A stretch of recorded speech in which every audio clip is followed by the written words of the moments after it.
Hello students, I hope you will like this video, and if you like this video, please like, share and subscribe. आज हम class 10th का chapter number 4 that is quadratic equation की example number 16 to example number 18 करेंगे. So let's start with example number 16. Find the discriminant of the quadratic equation 2x square minus 4x plus 3 equals to 0 and hence find the nature of its root. हमें ये quadratic equation given है. सबसे पहले हमें इसका discriminant find करना है और फिर हमें इसके रूट्स बताने हैं कि उनका नेचर कैसा है. तो सबसे पहले डिस्क्रिमिनेंट क्या होता है मैं शॉर्ट में आपको फिर से बता देती हूँ कि जब हमारे पास कोई क्वाड्रेटिक इक्वेशन होती है इस तरह से ax square plus bx plus c equals to 0, तो हमारे पास डिस्क्रिमिनेंट होता है b square minus 4ac. b square minus 4ac क्या है? b यहाँ से x का कॉफिशिएंट है 4, a क्या है? x स्क्वायर का कॉफिशिएंट और c इज कांस्टेंट टर्म. और नेचर ऑफ रूट्स कैसे फाइंड आउट करते हैं? अगर इस d की वैल्यू जो भी इसे हम जब भी वैल्यूज पुट करेंगे सॉल्व करके इफ अगर ग्रेटर देन 0 आ जाए d, तो हमारे पास टू डिस्टिंक्ट रियल रूट्स आएंगे. Two distinct real roots. अगर d इक्वल्स टू 0 आ जाए यानी कि b स्क्वायर माइनस 4ac अगर 0 आ जाए तो हमारे पास दो रियल रूट्स आ जाएंगे और वो भी इक्वल होंगे, टू इक्वल रियल रूट्स. और d लेस देन 0 आ जाए तो हमारे पास नो रियल रूट एग्जिस्ट करेगा, मतलब कोई भी रियल रूट नहीं होगा. इस केस में इमेजिनरी रूट्स होते हैं. बस अब हमने यही चेक करना है. सबसे पहले लिख लेंगे द गिवन इक्वेशन इज, हमारे पास गिवन इक्वेशन क्या है? 2x square minus 4x plus 3 equals to 0. तो यहाँ से a क्या होगा बच्चों? 2, b क्या होगा? -4 और c क्या होगा? 3. इस इक्वेशन के साथ कंपेयर करके आप a, b, c की वैल्यू निकाल सकते हो. देखो a is 2, b is -4, c is 3. मैंने यहाँ पर वही लिखा है, a 2 आया, b -4 और c 3. अब डिस्क्रिमिनेंट फाइंड करेंगे. देन d क्या होगा? b square minus 4ac. b की वैल्यू पुट करो -4 का स्क्वायर माइनस 4, a की वैल्यू 2 और c क्या है? 3. सॉल्व करेंगे. 4 4 ज़ा 16, माइनस 4 2 ज़ा 8, 8 3 ज़ा 24. 16 में से 24 जाएंगे तो -8 आएगा जो कि लेस देन 0 है. और अभी आपको मैंने बताया था अगर लेस देन 0 वैल्यू आ जाए, ये नेगेटिव वैल्यू है, ये 0 से छोटी है, तो हमारे पास कोई भी रूट एग्जिस्ट नहीं करता इस केस में. हम क्या लिखेंगे? The given equation has no real roots. Now, example number 17. A pole has to be erected at a point on the boundary of a circular path of diameter 13 meter in such a way.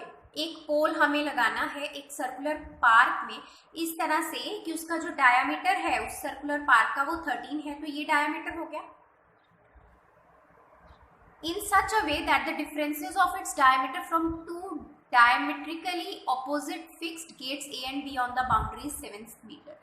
इसके इस तरह से लेना है कि आपका ये जो A और B, ये A और B पॉइंट्स हैं, इन पे गेट लगे हुए हैं. एक A गेट है और एक B गेट है. तो आपका ये जो डिस्टेंस वो बता रहा है कि जो AP माइनस BP या BP माइनस AP कह दो, वो डिफरेंस कितना आएगा? 7 मीटर्स आ रहा है. Is it possible to do so? क्या ऐसा करके हम पोल लगा सकते हैं? हमें ये चेक करना है. और इफ यस, अगर ऐसा है, at what distance from the two gates should the pole be erected? तो हमें वो डिस्टेंसेस निकालने हैं कि गेट से पोल का डिस्टेंस कितना है. A गेट से भी निकालना है, मतलब AP निकालना है और BP भी निकालना है. तो सबसे पहले तो हमने फिगर इस तरह से बना ली. Let P be a point where pole has to be erected. मान लो P वो पॉइंट है जहाँ पर पोल लगाना है. लेट कर लेते हैं कि ये जो BP है वो x मीटर है. अब मैंने ऐसा क्यों लिया? क्योंकि मुझे गिवन है जो AP माइनस BP है या BP माइनस AP कह लो, आप दोनों में से कोई भी कंडीशन लेके चल सकते हो, वो 7 मीटर है। तो अगर इनमें से एक मुझे पता होगा तो दूसरा मैं फाइंड आउट कर लूंगी। अगर बीपी मेरा x आएगा तो एपी यहाँ से फाइंड आउट हो जाएगा, इसीलिए मैंने ऐसा लिया है let BP equals to x meter, ये मैंने मान लिया x है। Also difference of the distances of the pole from the two gates is 7 meter, वही दिया। एपी माइनस बीपी जो है वो 7 मीटर है।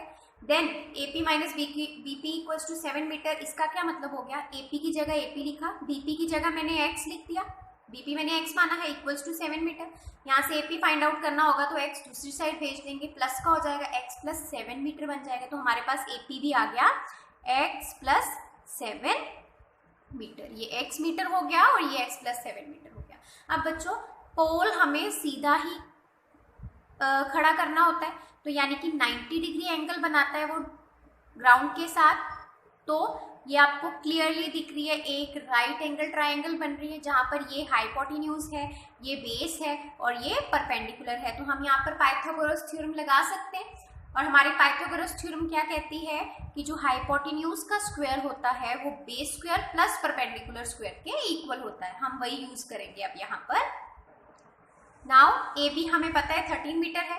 In right triangle A P B, एक राइट ट्राइंगल बन रही है ना ए पी बी, इस तरह से ये ए बी पी, और ए बी हमें दिया है 13 मीटर, ये x प्लस 7 है और ये x मीटर है। तो अब हम अपनी पाइथागोरस थ्योरम लगा लेते हैं। In right triangle A P B by, आप लिख सकते हो पाइथागोरस थ्योरम, और ये मैं आपको इस चैप्टर में पहले भी समझा चुकी हूँ इस थ्योरम के बारे में। सो क्या होता है वो ए बी का square plus A P equals to A P का स्क्वायर प्लस बी पी के स्क्वायर के इक्वल होगा। तो वैल्यू पुट करो, ए बी कितना है 13 का स्क्वायर, ए पी कितना है x प्लस 7 का स्क्वायर हो गया, बी पी कितना हो गया x स्क्वायर।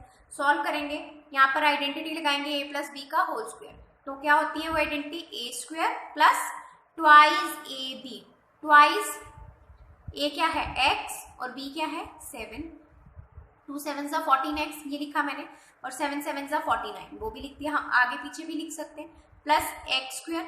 अब यहाँ पर x और x क्या, x स्क्वायर क्या हो गया 2x square plus 14x plus 49, 169 ये दूसरी साइड गया तो माइनस हो गया और यहाँ कुछ नहीं बचा, 0 आ गया।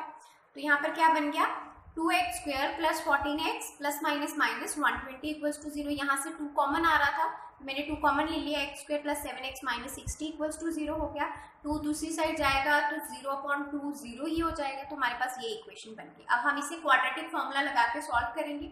यहाँ पर a क्या है 1, b क्या है 7, c क्या है माइनस 60, देन x क्या आएगा, क्वाड्रेटिक फॉर्मूला क्या होता है minus b plus minus under root b square minus 4ac upon 2a। तो वैल्यूज पुट करेंगे, माइनस b की value 7 plus minus under root 7 का स्क्वायर माइनस 4 इंटू a 1 है, c क्या है माइनस 60 अपॉन 2 और a क्या है 1, माइनस 7 प्लस माइनस 7 7 सा 49 माइनस माइनस प्लस 4 6 जा 24 और साथ में 0 4 60 जा 240 हो गया, अपॉन 2 1 जा 2, माइनस 7 प्लस माइनस 289 अपॉन 2, 289 किसका स्क्वायर है 17 को 2 बार मल्टीप्लाई करने पर 289 आता है। तो इसका स्क्वायर रूट क्या हो गया 289 का, इस तरह से लिख सकते हैं अंडर रूट 17 मल्टीप्लाई 17, तो एक 17 बाहर आ जाएगा, या आप इस तरह से लिख सकते हो 17 का स्क्वायर और स्क्वायर रूट, ये स्क्वायर रूट ये 2 कैंसिल हो गया तो 17 हमारे पास आ गया। नाउ माइनस 7 प्लस 17 अपॉन 2, एक वैल्यू ये आ गई और दूसरी माइनस 7 माइनस 17 अपॉन 2, यहाँ से x की वैल्यू 5 आई, यहाँ से माइनस 12। अब माइनस 12 पॉसिबल नहीं है क्योंकि डिस्टेंस कभी भी हम bp, x हमने क्या लिया था bp, तो क्या ये bp कभी नेगेटिव होगा, ये जो डायग्राम में bp है ये नेगेटिव होगा नहीं होगा, तो हम नेगेटिव वैल्यू नहीं लेंगे। तो हमने ले लिया x equals to 5, therefore the pole has to be erected at a distance of 5 meter from b and 12 meter from gate a। ये 12 कहाँ से आया बच्चों, देखो हमें फाइंड आउट करना था AP और BP, तो BP तो हमने x माना था वो हमारा आ गया 5 मीटर, राइट। AP हमारा क्या था x प्लस 7 मीटर, तो x प्लस 7 कितना हो गया 5 plus 7 meter, that is 12 meter. तो इसका मतलब B से उसका डिस्टेंस, पोल का डिस्टेंस, ये देखिए B से पोल का डिस्टेंस कितना आया 5 आ गया, और ए गेट से उसका डिस्टेंस कितना आ गया, 12 मीटर्स आ गया। ये हमने फाइंड आउट कर लिया। और बच्चों ये जो स्क्वायर रूट फाइंड आउट करना होता है, इसके लिए मैं आपको सजेस्ट करूंगी कि आप 20 तक, एटलीस्ट 20 तक स्क्वायर्स लर्न कर लो। 20 के स्क्वायर तक, 1 के स्क्वायर से लेके 20 के स्क्वायर तक आप लर्न कर लो, तो आपके लिए बहुत ईजी हो जाएगा स्क्वायरिंग फाइंड आउट करना, स्क्वायर रूट फाइंड आउट करना। So question number 18, find the discriminant of the equation 3x square minus 2x plus 1/3 equals to 0। इस इक्वेशन का हमें डिस्क्रिमिनेंट फाइंड आउट करना है and hence find the nature of its roots, और फिर नेचर भी बताने हैं।